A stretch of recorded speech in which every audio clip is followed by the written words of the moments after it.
Every conversation the AI has with itself costs tokens, the digital currency you pay tech giants. One loop costs fractions of a cent. But when an agent hits a problem it wasn't built to handle, it hits a psychological wall. The system panics. It enters a reasoning loop. Picture hiring an assistant to find a file on a desk. They can't find it. Instead of stopping, they ask you where the desk is. You tell them. 1 second later, they ask again. Same question. Millions of times a second. Except every time they ask, they charge your credit card. That's a reasoning loop. Infinite bills for zero progress. It gets worse.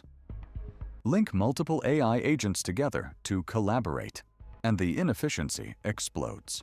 Research shows multi-agent setups burn up to 30 times more tokens than a single prompt solving the same problem. You're not paying for intelligence. You're paying for an expensive digital echo chamber. But reasoning loops are just the visible enemy. There's a second saboteur hiding in the architecture. Quiet, untraceable, deadly. Engineers call it context rot.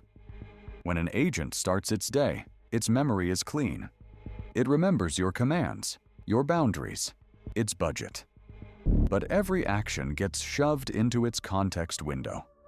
Hour after hour, that window fills with thousands of lines of useless data junk. And then, the model quietly snaps. Under the crushing weight of its own memory, it begins to suffer context rot. It forgets its rules. It hallucinates. Its judgment degrades completely. No warning flag, no error code, just a slow digital descent into insanity. You're paying top dollar for an AI that gets stupider by the minute. And here's the kicker. AI agents don't just send a new query.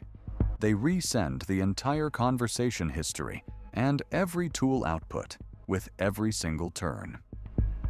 Stanford research found that resent context can account for over 60%